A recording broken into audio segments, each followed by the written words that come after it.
नमस्कार, मैं हूं दीपक चौरसिया। हमारी इस खास पेशकश में आपका स्वागत है। अन्ना हजारे का आंदोलन कौन भुला सकता है, और अन्ना आंदोलन के उस मंच से हमने एक आवाज सुनी, जो आवाज जन जन में मशहूर हो गई। वो आवाज थी कुमार विश्वास की। कुमार विश्वास की इस आवाज को पहचानना और जानना अब हम सबकी फितरत बन चुकी है। जी हां, सुंदर, सुरीले, सटीक और संजीदा कुमार विश्वास इस वक्त हमारे साथ है। कुमार विश्वास जी, आपका स्टूडियो में बहुत बहुत धन्यवाद। सबसे पहले तो मैं ये जानना चाहूंगा, ये क्या कह दिया अपने किरण दीदी के बारे में आपने? इलेक्शन कमीशन और FIR और सब कुछ हो गया। देखिए क्या है, किरण जी मुझे लगता है कि बीजेपी में जाने के बाद उसके पारंपरिक जो तरीके हैं उनमें निष्णात होने की कोशिश कर रही हैं। हमारी बड़ी बहन है, तो भारतीय जनता पार्टी के पारंपरिक तरीके, हम तो सामान्य मनुष्य हैं। भाजपा तो भगवानों को दूध पिलाने में सिद्धस्त है, गणेश जी को दूध पिला देती है। तो उस जगह पर 15 कैमरे मौजूद थे, आपका कैमरा भी मौजूद था, आपके पास भी फुटेज है, आपकी एजेंसी भी थी, आपका कैमरा भी था। मैंने उस दिन भी, उस समय भी कहा कि अगर इसमें एक पंक्ति दिखा दीजिए वो किरण जी के संदर्भ से, या तो किरण जी राजनीति छोड़ दें या मैं छोड़ दूंगा। दोपहर होते होते उनकी एक प्रवक्ता ने कहा कि नहीं किरण जी पे तो नहीं कहा, पर भाजपाइयों पे तो कहा है। अब चुनाव आपसे लड़े तो सोमालिया वालों पे बोलूं क्या?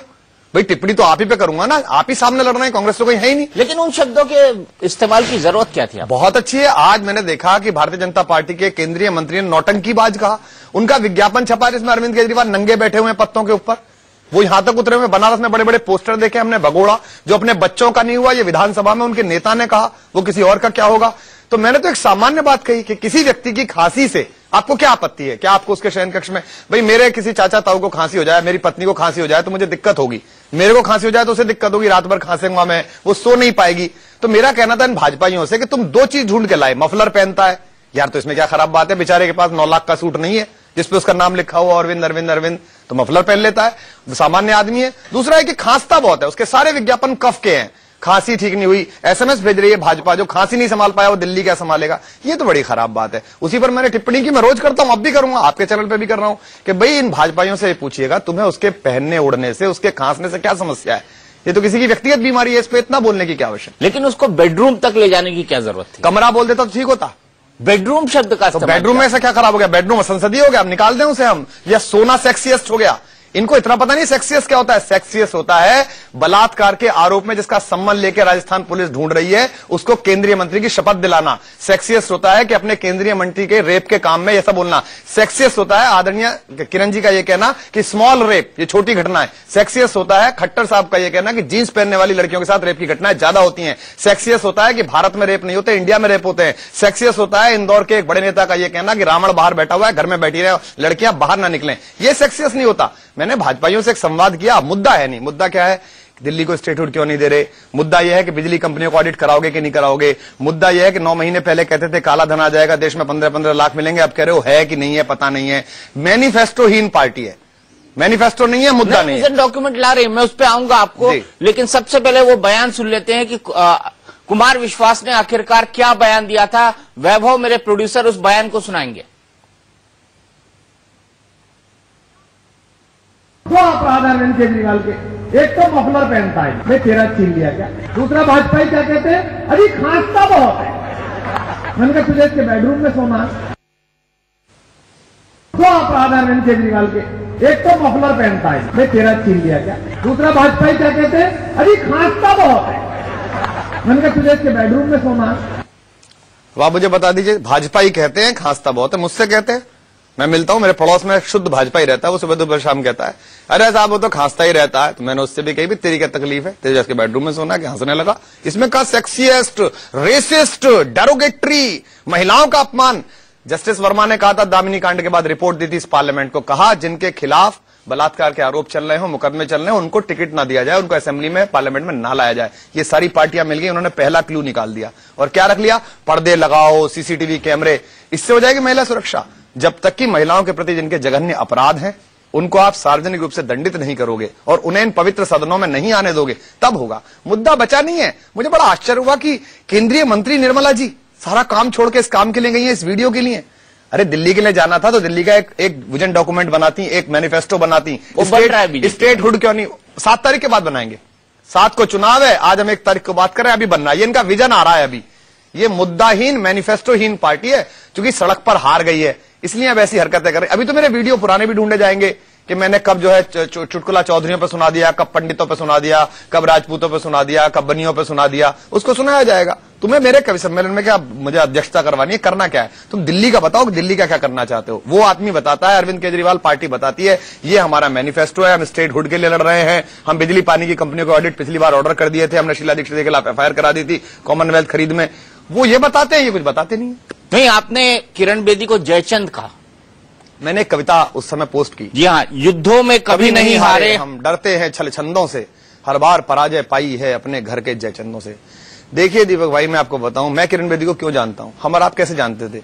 हिंदुस्तान की पहली महिला IAS ऑफिसर, इंदिरा गांधी की कार उठा लिया, हालांकि बाद में उन्होंने खुद ने बताया कि मैंने नहीं उठाई, मैंने तो क्रेडिट लिया। इतना कि अपने ट्विटर को उन्होंने एडिट कर दिया।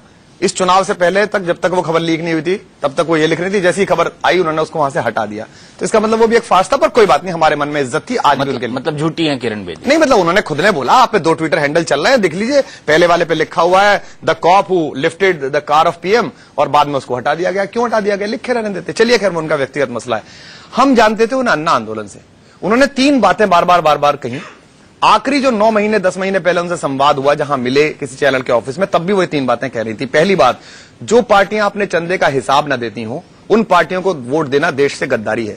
भारतीय जनता पार्टी अपने 3000 करोड़ के चंदे में से 2500 करोड़ का हिसाब नहीं देती, कहती है अज्ञात स्रोतों से आ गया। तो आप बताइए, आप अपने स्टैंड से गद्दारी कर रही हैं या नहीं कर रही? मेरे से छोड़िए, मैं तो सामान्य नागरिक हुआ, आपने खुद ने जो कहा उससे ऐसा क्या हो गया? चंदा उन्होंने दे दिया या क्या हो गया? नहीं हुआ। दूसरा, उन्होंने कहा जो 302, 307, 304 और बलात्कार के आरोपियों को टिकट देती हूं, दामिनी कांड के समय उन्होंने ट्वीट किया, जिस समय मैं और मनीष सिसोदिया विजय चौक पर पुलिस से लाठियां खा रहे थे 2 दिन तक, उस समय वो ट्वीट कर रही थी स्त्री हितों के लिए। उन्होंने ट्वीट किया कि ऐसी पार्टियों को वोट देना देश की महिलाओं के साथ गद्दारी है। तो आज जब उस पार्लियामेंट में एक मंत्री महोदय बैठे हुए हैं जिनको समन लेके ढूंढ रही है राजस्थान का कोर्ट, तो ऐसे लोगों के साथ खड़े होकर वो गद्दारी कर रही है खुद के साथ या नहीं? तीसरा, उन्होंने कहा, अन्ना आंदोलन की फुटेज आपके पास है, आप कवर करते थे उसे, वो बोलती थी बार बार कि CBI इंडिपेंडेंट होनी चाहिए। पूरे जन लोकपाल के मसौदे में उनका सबसे ज्यादा ध्यान रहता था CBI, क्योंकि उन्होंने पुलिसिंग की थी। वो बार बार अन्ना से भी कहती थी, हमसे कहती थी, CBI में कोई समझौता नहीं, बार बार बोलती थी CBI independent, CBI we need. हमको तभी समझ में आई कि CBI में एंटी करप्शन ब्यूरो अलग हो जाना, मिल जाना चाहिए। अगर ये भी नहीं मिल रहा हो तो इतने पे समझौता कर लेंगे। भैया मर्डर वर्डर के चक्कर में क्यों पड़े? ये हमने तभी समझना शुरू करा CBI का प्रावधान। मैंने पहली बार CBI कानून तभी पढ़ने शुरू करे, उनकी वजह से। आज जो CBI अमित शाह जी, नरेंद्र मोदी आरोप लगाते थे कि केंद्र ने हमारे पीछे छोड़ रखी है, आज अखिलेश यादव जी और ममता बनर्जी आरोप लगाती हैं कि केंद्र ने हमारे पीछे छोड़ रखी है। तो ऐसी CBI जो सरकार के पैरों के नीचे है, सुप्रीम कोर्ट ने कहा कि CBI तोता है जो अपने मालिक के हिसाब से जगता है और सोता है। तो ऐसी CBI के साथ खड़े होकर आप अपने स्टैंड के साथ गद्दारी कर रही हैं कि नहीं कर रही हैं? हमारा व्यक्तिगत, हमने उनकी जूतियां उठाई हैं, हमने उनका गला खराब होने पे गर्म पानी लाकर दिया है, हमारे पे इतना उनका स्नेह आज भी है। हमारा केवल मानना यह है, महाभारत भी यही थी। राष्ट्रकवि दिनकर जी कहते हैं, कांग्रेस के सदस्य थे, राज्यसभा में थे, उन्होंने ये कहा, न्याय सहकर बैठ रहना यह महादुष्कर्म है, न्यायार्थ अपने बंधु को भी दंड देना धर्म है। कल अगर जन लोकपाल के मुद्दे से अरविंद केजरीवाल भी यूटर्न मार गया तो उसके खिलाफ सबसे पहले मैं बोलूंगा, आपके यहां आके बोलूंगा। नहीं, लेकिन जन लोकपाल के मुद्दे पर उन्होंने गलत तरीके से अपनी सरकार गिराई थी। नहीं, उन्होंने जनता को संज्ञान में नहीं लिया, तरीका तो ठीक था। नहीं, संज्ञान में नहीं लिया, ये सबसे बड़ी गलती है लोकतंत्र में। नहीं, जनता का संज्ञान में लेना ही हमने शुरू करवाया था, उससे पहले कोई पूछता ही नहीं था क्यों शपथ ले रहे हो, क्यों नहीं ले रहे हो। लेकिन इसी बात पे अरविंद केजरीवाल सत्ता में आए थे, ये मानेंगे आप? मैं देखिए इसी बात पे अरविंद केजरीवाल सत्ता में आए थे। मैं वही कह रहा हूं, अगर जन लोकपाल जनमत संग्रह करके और उस वक्त जनमत संग्रह भूल गए वो, बिल्कुल उनके एम्बिशन हावी हो गए। नहीं, एम्बिशन नहीं। देखिए, आज PDP के साथ सरकार बना रही है भारतीय जनता पार्टी। क्या घाटी के लोगों ने उन्हें इस बात के लिए जनादेश दिया था कि वो PDP के साथ गठबंधन करें? लेकिन क्या उन्हें जाना चाहिए? क्या दिल्ली के लोगों ने आपको इस बात के लिए जनादेश दिया था कि आप कांग्रेस के समर्थन से सरकार बनाएं? ये मैं बार बार कह रहा हूं। 2 बातें मैं कहना चाहता हूं। लोग कहते हैं कांग्रेस के समर्थन से सरकार बनाई, मैं 2 बातें कहता हूं। जिन्हें अल्पमत की सरकार और गठबंधन की सरकार का अंतर पता नहीं है, 2 बातें, या तो वो राजनीतिक मूर्ख है, या वो बार बार ऐसा कहने पे कह रहे हैं वो राजनीतिक धूर्त हैं, चाहे वो भाजपा के प्रवक्ता हो, चाहे हमारा पत्रकारिता का पोडियम हो। गठबंधन की सरकार ना तो मैं धूर्त हूं ना मैं मूर्ख हूं। तो मैं तो आपसे सवाल मैं सवाल का जवाब दे रहा हूं। सवाल गठबंधन कौन सा होता है? गठबंधन होता है कि जहां हुए बलिदान मुखर्जी वो कश्मीर हमारा है, इसका नारा लगाने वाले जनसंघ के सारे कार्यकर्ताओं ने शेख अब्दुल्ला, जिनको आरोपी कहा जाता था, उन्हीं के बेटे के साथ सरकार बनाई। गठबंधन होता है कसम राम की खाते हैं मंदिर वही बनाएंगे कहने वाले भाजपाइयों ने राम मंदिर की जगह सुलभ शौचालय बना दूंगा, राम ये नारा तो आपने भी लगाया था, कसम राम की खाते हैं, हम मंदिर वहीं बनाएंगे। नहीं, मैंने कभी, मेरा मंदिर मस्जिद से मसला नहीं है। मैं तो कहता हूं जहां पग पग पर राम का मंदिर है इस देश में, पग पग पर राम है। अगर राम का चरित्र जीना जानते हो, जहां हुए बलदान मुखर्जी के बाद कसम राम की खाते हैं। कांशी राम जी ने क्या कहा, स्वर्गीय हो गए, स्टेटमेंट उनका है। कांशी राम जी ने कहा ये बेकार की बात कर रहे हैं भाजपा, मेरी सरकार आई तो वहां सुलभ शौचालय बना दूंगा। कहा, बताइए, भगवान राम के पवित्र मंदिर की जगह 9 महीने बाद ये भाजपा उन्हीं के चरणों में पड़े मिले। आज ये अपराधीकरण की बात कहते हैं मुलायम सिंह की गवर्नमेंट से, और रघुराज प्रताप सिंह राजा भैया के ऊपर आरोप लगाते हैं कि वो अपराधीकरण का प्रतीक है इस सत्ता में। राजा भैया जी को पहली शपथ किसने दिलाई? राजनाथ सिंह जी ने अपने मंत्रिमंडल में। ये होता है गठबंधन सरकार बचाने के लिए, जो ये पीडीपी के साथ करने जा रहे हैं। हमने अल्पमत की सरकार चलाई, मुद्दों पर चलाई, ये कहा, लेकिन कांग्रेस से समर्थन लिया। हमने नहीं लिया। आपने लिया? बिल्कुल नहीं। हमारा एक पत्र दिखा दीजिए। हमने नहीं लिया। आपने एक्सेप्ट किया? आप एक पत्र की लाइन दिखा दीजिए। कुमार विश्वास जी, आपने एक्सेप्ट किया उस समर्थन आप मुझे, उसके बिना आप शपथ नहीं ले सकते। नहीं, हमने ये कहा आपसे, हमको गवर्नर ने कहा आप सरकार बना सकते हैं। आपने एक्सेप्ट किया उस आप उस पत्र की भाषा ले लीजिए ना, मंगाइए आर्काइव से। हमसे पूछा गवर्नर ने आप सरकार बना सकते हैं, हमने कहा हम अल्पमत में हैं, लेकिन दिल्ली के इन हितों के लिए हम सरकार बना रहे हैं। इस पूरे सदन में जो भी इन मुद्दों पर हमारे साथ देना चाहे वो कृपया मुद्दों पर हमारे साथ आ जाए। कुछ मुद्दों पर हमारे साथ सारे के सारे आ गए। पानी का मुद्दा हमने जारी किया, सब शांत रहे। बिजली का मुद्दा जारी किया, सब शांत रहे। सब डरे हुए थे कि जनता खिलाफ हो जाएगी। जन लोकपाल का मुद्दा आया, हमने बिल रखा। हर्षवर्धन जी नेता थे, गलत तरीके से उस बिल को रखा। आप एलजी के पास परमिशन के लिए नहीं गए। उससे पहले पिछले 15 सालों में ऐसे 13 बिल हैं जो एलजी के पास। और वैसे भी लोकायुक्त कानून दिल्ली के अंदर लागू है। नहीं, आपने सिर्फ उसको मुद्दा बनाने के लिए। ऐसे तो देश में लोकपाल भी लागू है। लोकपाल लागू नहीं था उस वक्त। नहीं, ऐसा तो देश में तो लोकपाल भी लागू है ना, बन गया लोकपाल। अभी कहाँ भ्रष्टाचार खत्म हो गया? लोकायुक्त दिल्ली में तो पूरे देश में था, और उसको आपने मुद्दा बनाकर राजकुमार चौहान और शीला दीक्षित के खिलाफ जो स्ट्रक्चर लोकायुक्त ने पास किए थे उसको मुद्दा बनाकर आप आंदोलन भी करते रहे थे। नहीं, मुझे बताइए, लोकायुक्त तो सब जगह, लोकायुक्त तो गुजरात में भी, लोकायुक्त मध्य प्रदेश में भ्रष्टाचार रुक गया क्या? हम चाहते हैं वो जन लोकपाल, वो जन लोकायुक्त। दिल्ली में भी लोकायुक्त थे, उसका नाम बदलना था। लोकपाल का हिमाचल में नाम लोकपाल है ना, नाम बदलना था। कई जगह ये बोलिए नाम बदलना था। हमें पूरा वही कानून क्यों बोल रहे हैं? ये बोलिए नाम कानून लाना चाहते थे जो रामलीला मैदान में था, वही कानून। उसमें एक कानून लाना चाहते थे जो उत्तराखंड के अंदर था, जिसकी आपने सराहना की थी। उत्तराखंड में भी कई चीजें छूट गई थी। 3 बोलिए नाम बदलना था। कई जगह ये बोलिए नाम बदलना था। हमें पूरा वही कानून क्यों बोल रहे हैं? ये बोलिए नाम कानून लाना चाहते थे जो रामलीला मैदान में था, वही कानून। उसमें एक कानून लाना चाहते थे जो उत्तराखंड के अंदर था, जिसकी आपने सराहना की थी। उत्तराखंड में भी कई चीजें छूट गई थी। 3 क्लॉज पे उत्तराखंड में हम थे, पर उन्होंने कहा इतना करा बहुत, हमने उनकी प्रशंसा की, आपने शुरू तो करा। हर जगह जो लोकायुक्त है वो नखदंतहीन है। और ये जो जोकपाल अभी बना है, मुझे बताइए, आज अन्ना जी ने भी कहा कि मैं लोकपाल लाने के लिए आंदोलन करूंगा। भाई अब क्यों करेंगे? लोकपाल तो पास हो गया। एक कान में वीके सिंह, एक कान में किरण बेदी। अन्ना जी बहुत अच्छा है, और एक को पुरस्कार मिल गया। एक पुरस्कार की प्रत्याशा में अपने से उसूल और समझौता कर गई। तो ये तो देश को बेवकूफ बनाने की एक प्रक्रिया चली। और एक पुरस्कार आपको मिल गया, दिल्ली की गद्दी। नहीं, दिल्ली की गद्दी तो जनता तय करेगी। मैं तो कहीं नहीं हूं और अरविंद भी कहीं नहीं है। हमें दिल्ली में वही जन लोकपाल बनाना है जो 3 वर्ष पहले जिसका आंदोलन शुरू हुआ। और अगर पहले सदन में बहुमत आने के बाद अरविंद केजरीवाल ने पास नहीं किया, तो राष्ट्रीय प्रवक्ता होने के नाते मैं उनके विरोध में बयान दूंगा कि मुख्यमंत्री को यह काम करना चाहिए। चलो, विरोध में तो आपने काफी कुछ कहा है, उस पर भी हम आएंगे।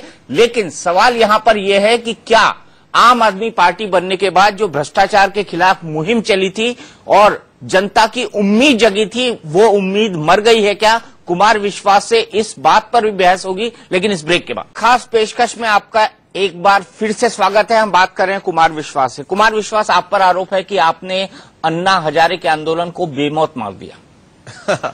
अन्ना हजारे जी के चित्र पर तो भाजपा ने भी माला चढ़ाई। 4 दिन पहले विज्ञापन आया। नहीं, हम तो अन्ना ने जो जन लोकपाल जिसके लिए आंदोलन किया था उसके लिए सरकार छोड़ी, अक्षर से उसी के लिए, केवल उसमें राज्य और केंद्र शब्द बदला, और आज भी उसी की लड़ाई लड़ रहे हैं। अन्ना जी ने भी कहा मैं अपनी लड़ाई इस तरह से लड़ूंगा, आप अपनी लड़ाई उस तरह से लड़िए। जंतर मंतर से कहा, लाइव कहा, सबके सामने कहा। आज भाजपा की हताशा देखिए। पूज्य अन्ना जी की पीठ में छुरा घोंपा कहने वाले भाजपाइयों ने इतनी डेस्परेट हुए पार्टी कि उन्होंने अन्ना जी के चित्र पर जीते जी माला चढ़ा दी। वो भी किस दिन? जिस दिन गांधी जयंती थी। गांधीवाद के सबसे बड़े जीवित प्रतीक पर भारतीय जनता पार्टी ने घोषणा की, क्योंकि वैसे भी वो गांधी को मानते नहीं है। वो तो क्या है कि प्रधानमंत्री को बोलना पड़ता है पूज्य बापू, वरना वो भी उसी परंपरा से आए हैं जहां गांधी की बजाय दूसरी चीजों को ज्यादा माना जाता है। तो हम तो अन्ना का जो रास्ता था वो देश का रास्ता था। अन्ना हजारे उसे लीड कर रहे थे, आज उसे देश अपने हिसाब से लीड कर रहा है अलग अलग क्षेत्रों में। हम ये चाहते हैं कि दिल्ली में हम पहला करप्शन मुक्त एक राज्य बनाकर दिखा दें। और क्या अच्छा हो, इन्होंने भ्रष्टाचार में बहुत कंपटीशन किए हैं, क्यों ये सुशासन में कंपटीशन नहीं कर सकते? अगर ये बहुत अच्छा विकास चला रहे हैं। कल प्रधानमंत्री 35 मिनट बोले, 30 मिनट वो आम आदमी पार्टी के विपरीत बोलते रहे। जिस रामलीला मैदान से उपजी बेचैनी के सिर पर चढ़कर वो राष्ट्रनायक बने, उसी रामलीला मैदान में खड़े होकर उन्होंने कहा जो आंदोलन करते हैं वो जंगल चले जाएं। भाजपा की एक पूरी जमात, समाजवादियों की एक पूरी जमात आंदोलन से निकली है। खुद भारतीय जनता पार्टी राम मंदिर आंदोलन से निकली है। खुद प्रधानमंत्री 77 के आंदोलन की बेचैनी से नायक बने हैं, और आज वो कहते हैं कि आंदोलन करने वाले जंगल चले जाएं। यानी कि दामिनी अगर पुकारे तो कल दिल्ली के लड़के लड़कियां सड़क पर ना उतरे, भगवान ना करे किसी के साथ ऐसा हो तो। इसका मतलब जंगल इतनी खराब चीज है। देखिए, मैं छोटी छोटी बातें, कम्युनिकेशन का आदमी हूं। एक साध्वी जी हैं, उन्होंने कहा दिल्ली या तो रामजादों की रहेगी या हरामजादों की। 31% वोट आपको मिली, तो जो 69% लोग हैं वो हरामजादे तो नहीं है। ये तो गलत है, बास्टर्ड शब्द तो गलत है। प्रधानमंत्री ने आए सदन में बोले 2-3 दिन के हंगामे के बाद कि चूंकि वो दलित बैकग्राउंड से आती हैं इसलिए आप उन्हें माफ कर दीजिए। इसका मतलब क्या है? प्रधानमंत्री ये कहना चाहते हैं इस देश के दलित गाली गुफ्तार करते हैं। मेरे तो इतने दलित मित्र हैं, अच्छे पदों पर हैं, और मतलब वो अच्छे अच्छे ज्ञानियों से अच्छी भाषा बोलते हैं, अच्छा संवाद करते हैं। हमारे हिंदी में दलित साहित्य की इतनी बड़ी परंपरा इस समय खड़ी हुई है, इतना अच्छा लिखने वाले लोग हैं, ओम प्रकाश वाल्मीकि से लेकर नीचे तक। मैं तो उन्हें दोनों हाथों सलाम करता हूं। प्रधानमंत्री ने यह क्या बोला कि चूंकि वो दलित है, गांव से आती है, इसलिए ऐसा गाली देगी? क्या ही अच्छा हो? कहते कोई भी हो, ये गाली गुफ्तार बर्दाश्त नहीं होगी। लेकिन जबान तो आपकी ही फिसलती है। बताइए, आप एक ढूंढ के लाइएगा। आप लोगों के कैमरे तो सतत इस काम में रहते हैं। मेरे रैली में कैमरे जाते ही इसलिए कवर करने के लिए नहीं जाते। तो चलिए मैं सुना देता हूं कि आपने नर्सों के बारे में क्या बोला। आप कवि सम्मेलन सुनाइए। अब हाँ, कवि सम्मेलन ये तो भाजपाइयों का, कांग्रेसियों का पुराना काम है मेरे कवि सम्मेलन ढूंढना। आइए। बेचारा पुरुष और जाता था अस्पताल में तो तसल्ली रहती थी। पहले नर्सें जो थी वो केरल से आती थी, काली पीली सी, तो मुंह से सिस्टर निकलता था, अंदर से आवाज आती थी कि हाय अल्लाह सिस्टर ही हो। बहुत सारे लड़कियां इसीलिए प्रोफाइल पे फोटो लगाती नहीं है कि पता नहीं क्या हो जाए। एक प्रोग्राम आता है कपिल शर्मा का, बड़े अच्छे कलाकार हैं। उसमें भारतीय जनता पार्टी के राष्ट्रीय उपाध्यक्ष बैठते हैं, जिनको अब वो मुख्यमंत्री कैंडिडेट बना रहे हैं। एक दिन मैं देख रहा था, एक हीरोइन आई और ये उससे कपिल ने कहा कि आप तो पार्लियामेंट में चुनाव लड़ लीजिए। तो उन्होंने कहा कि अगर ये पार्लियामेंट में आ जाए तो मेरी हाजिरी 100% हो जाए, जो मैं फरार रहता हूं। इसका मतलब क्या है? पार्लियामेंट में वो स्त्री दर्शन के लिए जाते हैं। अब एमपी नहीं हो। नहीं, जब वो एमपी थे। अब एमपी नहीं हो। तो एमपी नहीं है क्योंकि उन्हें टिकट ही नहीं दिया। वहां से अरुण जेटली जी को हरवाना था पार्टी को, तो उन्होंने उन्हें भेज दिया, उनको कटवा दिया, और अब उन्हें मुख्यमंत्री प्रोजेक्ट किया जा रहा है। आजकल दिल्ली में प्रचार कर रहे हैं, सिंगुलर में बोलते हैं अरविंद के बारे में। वो ऐसा कहता है, भाग गया, खांसता है, ऐसा बोलते हैं।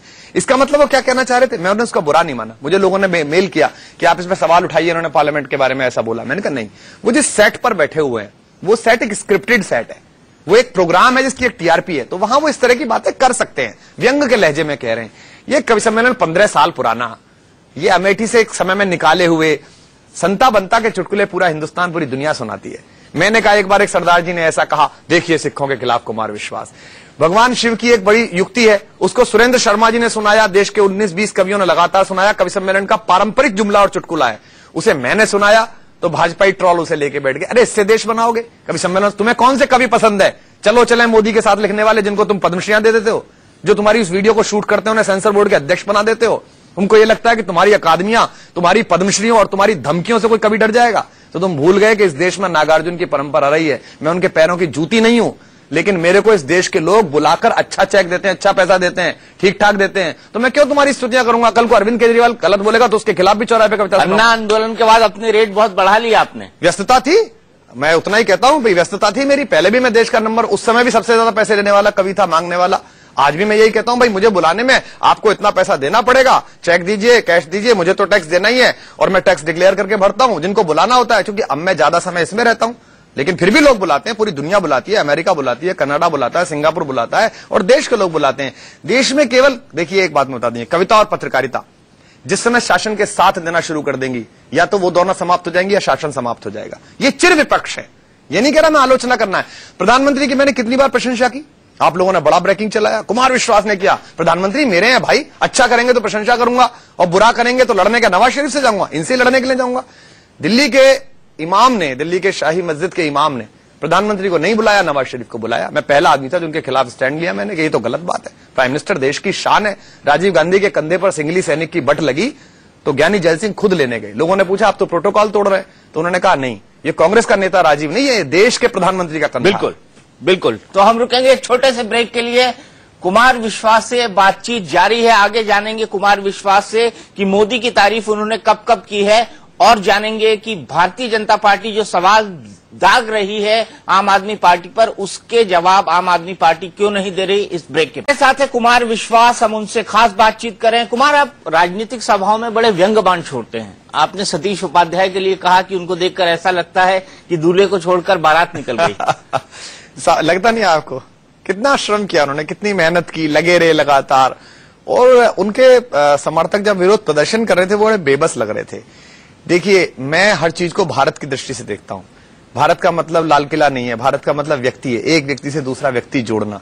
ये भारत के राजनीतिक इतिहास, जोड़ना थोड़ी है तो तोड़ना हुआ। मैं बता रहा हूं ना, भारत के राजनीतिक इतिहास में पहली बार ऐसा हुआ कि किसी गैर राजनीतिक व्यक्ति को 24 घंटे पहले पार्टी में लाया गया, 48 घंटे पर, और 48 घंटे बाद सीएम बना दिया गया। तो आपको तो खुश होना चाहिए। नहीं, ये तो हताशा बता। मैंने कहा जैसे ही उन्होंने कहा कि ये हमारी सीएम है, उन्होंने घोषित किया कि हम अपनी पार्टी में इतने साल में कोई ईमानदार आदमी ढूंढ के नहीं ला पाए जो अरविंद के सामने लड़े।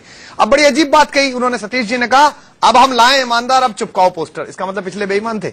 हम तो हर्षवर्धन जी को ईमानदार मानते थे, हम तो इनको भी ईमानदार मानते थे जब तक वो हमें कागज नहीं मिले थे बिजली की कंपनी वाले। उसमें भी हमने कहा भी बताएं, बेईमान नहीं कह रहे, सही है कि गलत है, हो सकता है आप सही हो सकता है पेपर गलत हो, प्रश्न का उत्तर दे दीजिए। हमारी व्यक्तिगत किसी से नहीं है, लेकिन भारतीय जनता पार्टी ने अपने पूरे नीचे के कैडर का अपमान किया है और ये इन फाइटिंग, और इसी कारण संघ जो सूचना है संघ साथ नहीं दे रहा है, क्योंकि संघ भी ये सबक सिखाना चाहता है कि हमारे रथ यात्रा में हमारे पहियों के ऊपर आए हो इस राजपथ पर, जनपद से निकलकर हमारा अपमान करके नहीं चलेगा। जबरदस्ती आप संघ का नाम दे रहे हो। जबरदस्ती, पता कर लीजिए, जबरदस्ती। आप जाइए कहीं भी, आप भाजपा वालों से पूछिए। पहली बार ऐसा हो रहा है कि भारतीय जनता पार्टी में पूरी नीचे काडर लगा हुआ है कि भाई शीर्ष नेताओं को ये बताना पड़ेगा कि आप ऐसे नहीं थोप सकते। ऐसा हो गया, देख लेना आप उत्तर प्रदेश में, ये चुनाव से 3 दिन पहले ले आएंगे किसी हीरो हीरोइन को, कहीं से ले आएंगे किसी और व्यक्ति को पकड़ के ले आएंगे, तू चल भैया। तो उत्तर प्रदेश में बहुत, लक्ष्मीकांत वाजपेयी तो बहुत डर गए होंगे कि पूरी आयु दे दी मैंने इस पार्टी के लिए, ऐसा ना हो जाए कि टाइम पे कोई और चला है। उत्तर प्रदेश में तो 10 मुख्यमंत्री के उम्मीदवार है इनके। तो इससे भाजपा की इनफाइटिंग बढ़ी है और उस इनफाइटिंग का फायदा आपको तो खुश होना चाहिए। नहीं, मैं तो वैसे भी प्रसन्न हूं। आम आदमी की लड़ाई, हमारी इनफाइटिंग से कोई प्रॉब्लम नहीं है। व्यक्ति से व्यक्ति को जोड़ने का काम है। आप तो अपने घर को ही तोड़ रहे हैं, आप अपने घर को विश्वास में नहीं ले रहे। अच्छा, ये बताइए, आपने कहा था कि गब्बर को लगता है कि किराए के कप्तान से जय और वीरू का मुकाबला हो जाएगा, तो यहाँ गब्बर सिंह कौन है? देखिए, पूरी भारत सरकार, देश का बजट का समय है, अब बजट आने वाला है, लेकिन वित्त मंत्री को कहा गया बजट गया भाड़ में, तुम जाओ पहले दिल्ली बचाओ। वित्त मंत्री आ गए यहां बचाने के लिए। मैं कल परसों एक सभा, गब्बर सिंह है? नहीं, मैं कल परसों मैंने एक सभा देखी, उसमें देखा कि विदेश मंत्री 250 लोगों को संबोधित कर रही हैं। मेरा बचपन शुरू में भाषण सुनते में बीता, अटल जी को सुनने हम जाते थे। सुषमा जी की सभा हमने देखी, चंद्रशेखर जी की सभा मैंने देखी है। 10-10 हजार आदमी सुषमा जी के वाक चातुर्य पर, उनकी शैली पर, उनकी प्रतिभा पर, प्रत्युत्पन्नमति पर मुग्ध होकर ताली बजाता था। आप इतने डेस्परेट हैं कालका जी जीतने के लिए, आप बादली जीतने के लिए कि 250 आदमी बैठे हुए और आपने कहा सुषमा जी जाओ बचाओ बचाओ। तो ये जो पूरा भ्रष्ट तंत्र है, ये है गब्बर सिंह, यह है भ्रष्टाचार, यह है सरकार की अहमन्यता। और जय और वीरू तो भैया हमारे सामान्य कार्यकर्ता सब हैं जो इस लड़ाई को लड़ रहे हैं पूरे गांव के साथ, पूरी दिल्ली के साथ। तो पूरी फौज उतार दी है उन लोगों ने। फौज तो उतार दी है, लेकिन आपको नहीं लगता कि आपके भी कभी बागी सुर निकले थे? किससे बागी सुर निकले थे? आप पार्टी से आपका भी मोहभंग हुआ था? नहीं, मेरा देखिए, आपका ट्वीट क्या है? 12 मार्च 2014 को आपका ट्वीट था, जिनके एक इशारे पर हम गुलशन से लोहा ले बैठे। हाँ, जिनके एक इशारे से हम गुलशन से लोहा ले बैठे, जरा गंध मांगी तो बोले हवा अभी अनुकूल नहीं। एक कवि की पंक्ति है, मैंने उसे कोट किया, इसलिए कोट किया क्योंकि जब अमेठी में चुनाव लड़ रहा था तो मैंने चुनाव लड़ते समय जीवन में जिनसे भी संबंध बनाए, मित्र थे, साथी थे, जिनके साथ काम करा। मतलब अरविंद केजरीवाल? अरविंद तो मेरा 2007 का 8 का मित्र है। अब ऐसे तो नरेंद्र मोदी 2002 के मित्र है, तो उनपे नहीं कह सकता क्या मैं बहुत सारे लोगों से मैंने संपर्क करके कहा कि मैं अपने जीवन की कठिनतम युद्ध में हूं। मैं एक ऐसे शासन के खिलाफ युद्ध लड़ रहा हूं जो पिछले 60 वर्ष से है। मेरे पर हमले हो रहे हैं, शारीरिक हमले हैं, हर तरह से मैं सुरक्षा में हूं। अगर मेरे साथ आप आ सकते हो तो आए। तो बहुत सारे लोग अपना काम छोड़ के आए। एक लड़का अमेरिका में इतनी सीनियर कंपनी का वाइस प्रेसिडेंट था, नौकरी छोड़ के चला आया, 4 महीने रहा। मेरे पुराने बचपन के सब साथी वहां पर आ गए। बहुत सारे लोग नहीं आए। तो जिन लोगों के साथ मैंने बहुत जीवन बिताया था, जब उन्होंने मेरे प्रति उपेक्षा की, फोन उठाने बंद किए, जवाब नहीं दिए, तो एक दिन कवि जागा और रात को मुझे पंक्ति याद आई तो मैंने ट्वीट कर दी। बाकी मेरा आम आदमी पार्टी से लगाव भारत के चश्मे की वजह से। केजरीवाल भी नहीं गए थे अमेठी? अमेठी गया था अरविंद, 2-3 दिन के लिए गया था। जितना उस पर समय था उतना जा पाया। मुझे लगता है कि अगर और गायब भी रहे हो तो अरविंद केजरीवाल आपके चुनाव से पूरी तरह गायब रहे। देश भर में उनकी सभाएं तो उसके लिए भी रहे। हो सकता है कि उनकी व्यस्तताएं ज्यादा रही, वो ना। आपने भी चुनाव के बाद बैठकों में जाना बंद कर दिया था आपकी? नहीं, 3 बैठकें महत्वपूर्ण हुई पीएसी की। उनमें मैं गया। उसके बाद मैं चला गया विदेश अपने कार्यक्रम करने, देश में भी कार्यक्रम किए। मेरे साथ समस्या क्या है दीपक जी की, ना तो मेरे पिताजी प्रधानमंत्री रहे, ना मेरी दादी रही, ना मेरे किसी बड़े भाई की जो है बिजली का मीटर लगाने की कंपनी। तो मुझे तो रात को गाना गाना पड़ेगा। अब आप भी मुझसे को कविता सुनाओ तो मैं कहूंगा चेक तैयार करो भैया। अभी एक चैनल पे सुनाया था, उन्होंने चेक दिया अच्छा खासा टैक्स काट के। तो मुझे तो कहीं ना कहीं कविता सुनानी पड़ेगी। मुझे एक बात समझ में नहीं आती कि हमारे देश के बहुत सारे नेता ऐसे हैं जो पूरे 5 साल कुछ नहीं करते विपक्ष में, वो रोज नया डिजाइनर जैकेट पहन के आके भाषण देते हैं एनआई पे। ये बहुत गलत हो रहा है, सरकार बहुत गलत कर रही है। इन पे जीवन जीने का पैसा कहां से आता है?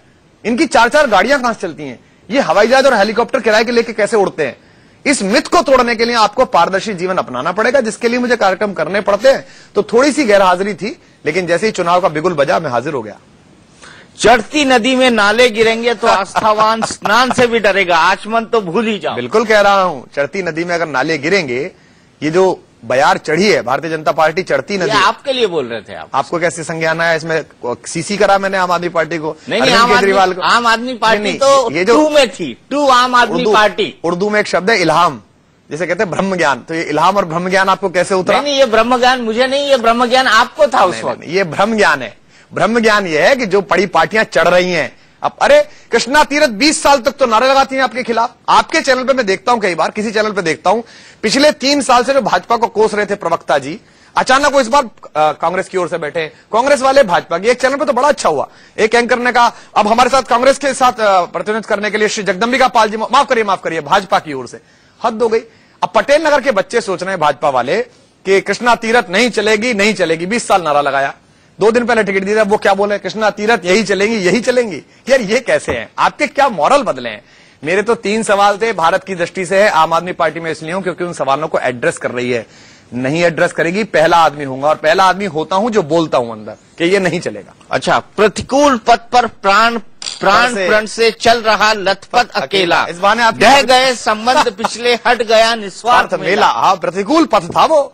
उस युवराज के सामने 4 महीने कॉन्स्टिट्यूएंसी में गांव-गांव जाना, लथपथ अकेला लड़ना, वो अपने आप में था। मैं तो ऐसा ही मानता था कि मैं इस युद्ध की तरह लड़ना। और अरविंद केजरीवाल ने आपको बिल्कुल अकेला छोड़ दिया। नहीं, ऐसा नहीं। आप अमेठी से लड़ना नहीं चाहते थे। देखिए, अगर आप सकारात्मक सोचे तो आप ये भी कहते हैं अरविंद केजरीवाल ने सोचा कि हमारी टीम का ये ऐसा बैट्समैन है कि इसे किसी दूसरे स्ट्राइकर एंड की जरूरत नहीं है, अकेला भी शतक बना सकता है। और कुछ भी हुआ, गांधी परिवार का पहला चश्मे चिराग था जो चुनाव के दिन सड़क पर उतरा, पैदल पैदल भागा। 4.5 लाख का मार्जिन लेते थे, 4,76,000 का 1 लाख पे ला दिया। अमेठी को कम से कम विश्व पटल पे तो ला दिया कि राष्ट्रीय बोझ संसद में भी और अमेठी पर भी। स्मृति ईरानी लेकर आए, आप ले जाए। स्मृति जी 22 दिन मादा ही फसल काट ले गई, कोई दिक्कत नहीं है, क्या फर्क पड़ गया? देखिए, मेवाड़ का इतिहास 1500 वर्ष का है। मेवाड़ में 76 राजा हुए, 73 शायद। अभी अरविंद सिंह जी मेवाड़ इस समय वहां के वो हैं। इतने सारे राणा हुए, उनमें सबसे ज्यादा कौन याद रखा जाता है? एक बेटा मेवाड़ का, जिसने युद्ध नहीं जीते। हल्दी घाटी के युद्ध से भी वो घायल चेतक को लेकर चले गए थे। ना उन्होंने उदयपुर जीता, ना चित्तौड़ जीता, जिनका नाम था महाराणा प्रताप। मैं तो बहुत छोटा हूं। युद्धों में इतिहास इस बात से याद नहीं रखा जाता कि आप जीते या हारे, इस बात से याद रखा जाता है कि गोली आपने पीठ पर खाई कि छाती पर खाई। मैं सुरक्षित सीट ढूंढने कृष्णानगर नहीं गया, मैं गया अमेठी, उसके घर में वंशवाद के खिलाफ लड़ाई थी तो उसके घर में जाके चुनौती दी। हारे जीते उससे क्या हुआ? ये क्या हो रहा है कि आप रहती उदय पार्क में है, लड़ना आपको मालवीय नगर से चाहिए और कुछ नहीं, तो आप अरविंद केजरीवाल की प्रतिद्वंदी है तो नई दिल्ली जाके लड़े, पर जाके लड़ रही हैं आप हर्षवर्धन जी की कमाई पे। हर्षवर्धन जी ने 20 साल जो बोया कृष्णानगर में भाजपा का कैडर, उसमें जाके लड़ रही हैं और क्या कह रही हैं? यहां काम ही नहीं हुआ, यहां तो बहुत काम करना है। इसका मतलब क्या है? 20 साल से तो हर्षवर्धन जी विधायक है और आप करिए यहां काम करना है।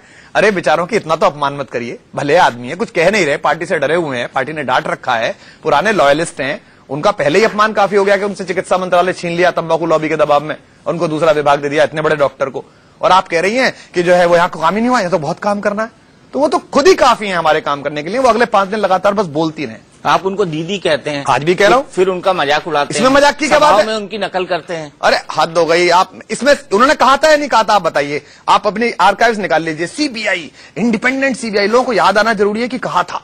मैं कहूं उन्होंने कहा था, लोग कहेंगे पता नहीं कहा था या नहीं कहा था। जब मैंने बताया कि सीबीआई, इंडिपेंडेंट सीबीआई, तो लोगों को याद है, हाँ यार ये बोलती तो थी, लगातार ऐसा बोलती थी, फिर क्या हुआ? तो ना, हाँ ये तो गलत हो गया, समझौता कर लिया। एक पंक्ति का अंतर है, काम सब करना पड़ता है।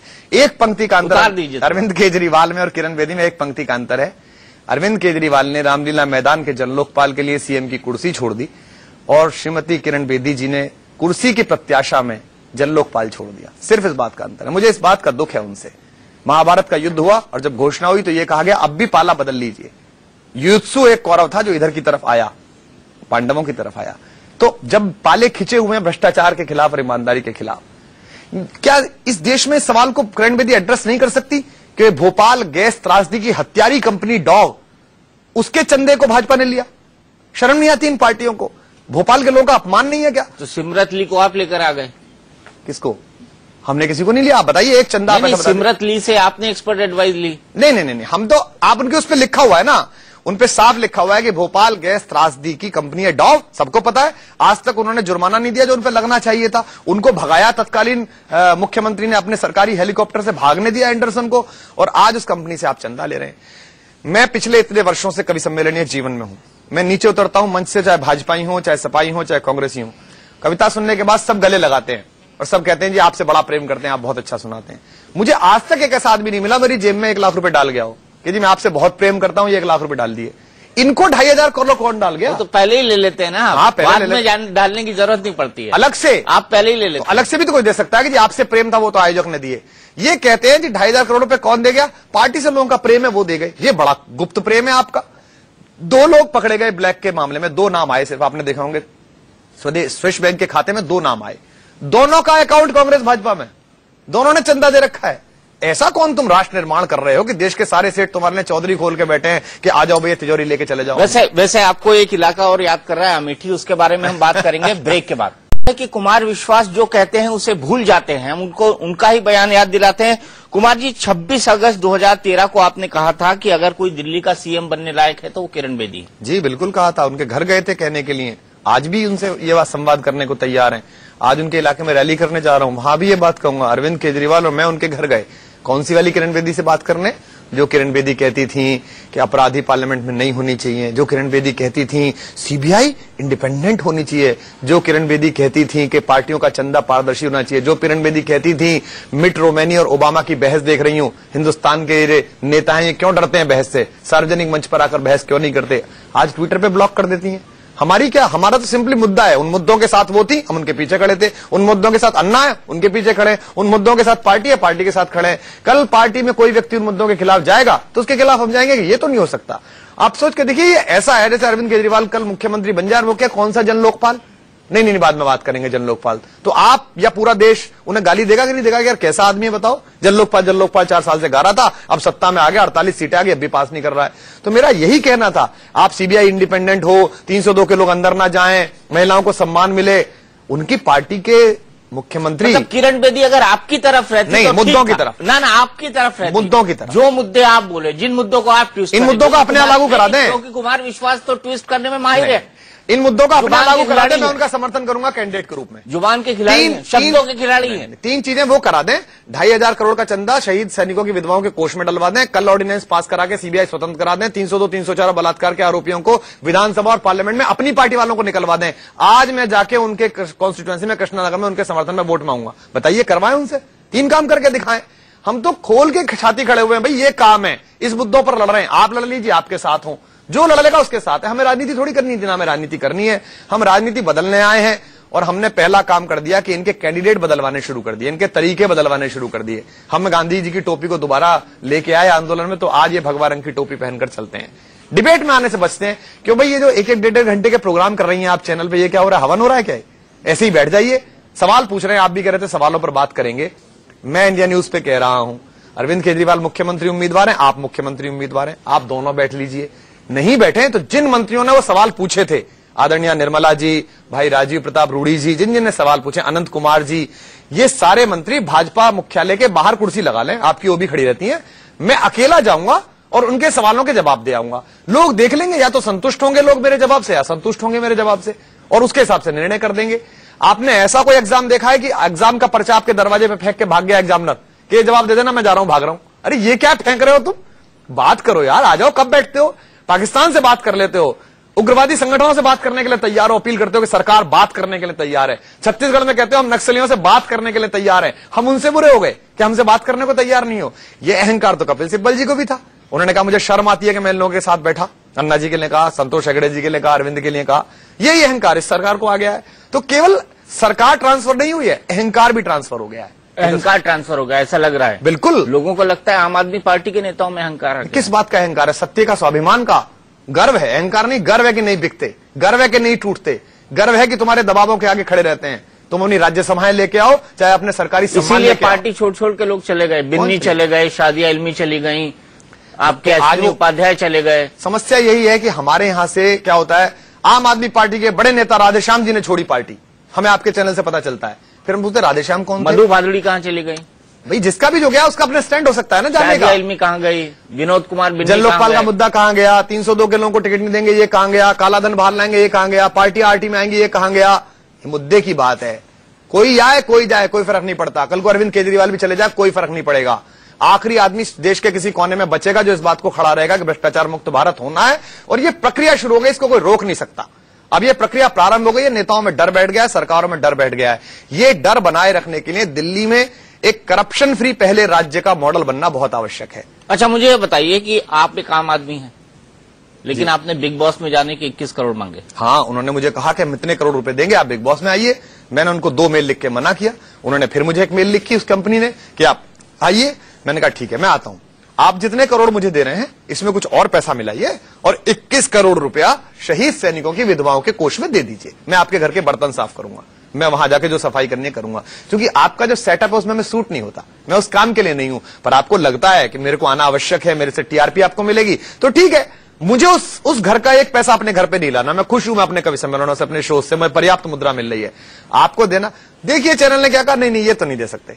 तो ये तो मैं यही चाहता था बताना इस देश को कि ये जो आपके घरों में परोस रहे हैं इनका राष्ट्रीयता से भारतीयता से कोई मतलब नहीं है। अच्छा दीपक जी मुझे बताइए, शहीद एमएन राय अभी शहीद हुए, सबने उनको सलाम किया, उनकी बेटी की नम आंखों में हम सब रोए। देश का कोई मंत्री नहीं गया केंद्र का, क्योंकि दिल्ली में अरविंद केजरीवाल हराना था। शहीद वहीद तो होते रहते हैं। राष्ट्रवादी कहां गए? वो पतत्वेषु कायो नमस्ते नमस्ते कहां चले गए? दूसरा, आप भी तो नहीं गए। हाँ तो मैं तो सामान्य आदमी हूं, मेरी जिम्मेदारी होती है अगर मैंने बात की। नहीं गए। हाँ तो अरविंद तो यही है। अरविंद क्या करेंगे? अरविंद ने तो 1 करोड़ रुपया देता है, शहीद गया था। पहले दिन सरकार आने के 1 दिन बाद एक पुलिस का सिपाही शराब माफिया का पीछा करते हुए मार दिया गया था। 1 करोड़ रुपया बुखार में 102 में उसके घर चेक भिजवाया था, पत्र लिख के कि आपके पैर छूते हैं, हम कृतज्ञ हैं आपके प्रति। उसकी पत्नी को लेटर लिखा। भारत के इतिहास में पहली बार के तौर पर आप और अरविंद भी तो जा सकते थे। हाँ तो हमारी जिम्मेदारी तो यहाँ चुनाव लड़ने की है। अभी हम चुनाव लड़ रहे हैं इसी भ्रष्ट व्यवस्था से जो शहीद का सैनिक का सम्मान सुरक्षित करे। इनके पास तो जिम्मेदारी क्या है? इनके पास तो आ ही चुका है सब कुछ। दूसरा, तुरंत अगले दिन कश्मीर में एक आदमी ने बयान दिया, गिलानी साहब ने। उन्होंने उनके खिलाफ अपशब्द बोला और वो टेररिस्ट जो मारे गए थे उनके उसमें गए और उन्होंने उनका खूब सम्मान किया। कहां गए राष्ट्रवादी? ये बोले, प्रधानमंत्री का ट्वीट आया, एक ऑस्ट्रेलियन खिलाड़ी के दिवंगत हो जाने पर वो ट्वीट करते हैं और एमएन राय शहीद हो गए, कर्नल एमएन राय। उस पर उन्होंने किसी ने नहीं कहा कहां है राजनाथ सिंह जी, कहां है देश का कानून? इतनी बड़ी देशद्रोह की बात करने वाले के खिलाफ आपने क्यों तुरंत उसे गिरफ्तार नहीं किया? क्योंकि अभी वहां संभावना चल रही है कि पीडीपी से मिल सकते हैं कि नहीं मिल सकते। जहां हुए बलिदान मुखर्जी वाले जनसंघ के संस्थापक श्यामा प्रसाद मुखर्जी की हत्या में संदिग्ध सदा माना जिसे संघ ने, उस शेख अब्दुल्ला जी के पौत्र से संभावना है कि नहीं है? क्योंकि सरकार पहले है, न राम पहले है न संस्कार पहले है, सरकार पहले है। कुछ भी छुटता हो वो चला जाए, सरकार मिल जाए बस। कैसे चलते चलते कुछ लाइनें सुना दीजिए कुमार। नहीं, मैं लाइन आपसे फिर कह रहा हूं, वरना फिर कहेंगे कि लाइन आप कार्यक्रम कराइए और मानदेय तय करिएगा, उसमें टैक्स काट के दीजिएगा चेक से पैसे। मैं जरूर यहां पूरे 1 घंटे सुनाऊंगा, कई चैनल्स पे सुनाया है। लेकिन मेरा अभी लोगों से यही कहना है कि ये जो इस समय स्थिति है इसे भारत की दृष्टि से देखिएगा। ये अच्छा नहीं लगता कि आम आदमी पार्टी की 125 नहीं, हमारी दृष्टि से मत देखिए। 125 करोड़ के प्रधानमंत्री अगर ये कहें कि जंगल चले जाइए, तो वो शायद भूल गए कि अवधपति दशरथ के बेटे श्री राम जब तक अयोध्या में तब तक राम थे, और जब जंगल जाकर लौटे तो भगवान मर्यादा पुरुषोत्तम श्री राम कहलाए। जंगल में तो निषाद मिलते हैं, केवट मिलते हैं, मां शबरी मिलती है। जंगल तो बहुत पवित्र जगह है। ये जो आपने शहर बनाए हैं ये तो जहर के कुएं बना लिए हैं आपने अपनी राजनीति से। तो मेरा फिर यही कहना है कि मुर्दा लोहे को भी औजार बनाने वाले, अपने आंसू को भी हथियार बनाने वाले हमको बेकार समझते हैं सियासतदान, मगर हम हैं इस मुल्क की सरकार बनाने वाले। इसी बेचैनी पर चढ़कर आपकी सरकार बनी है, और अगर ये ठीक नहीं चल रही है तो इसी बेचैनी पर चढ़कर आम आदमी 7 तारीख को अपना सरकार बनाएगा। 10 फरवरी को मेरा जन्मदिन भी है, उस दिन मुझे लगता है दिल्ली शुभकामनाएं देगी। चलिए, बहुत बहुत शुक्रिया कुमार विश्वास। तो ये थे कुमार विश्वास जो हमें बता रहे थे अपने ही अलग अंदाजे बयां में कि उनका इलेक्शन कैंपेन, उनका चुनावी प्रचार क्या कहता है दिल्ली के इन चुनावों के मद्देनजर। इंडिया न्यूज के इस खास पेशकश में फिलहाल इतना ही, लेकिन खबरों का सिलसिला लगातार जारी है।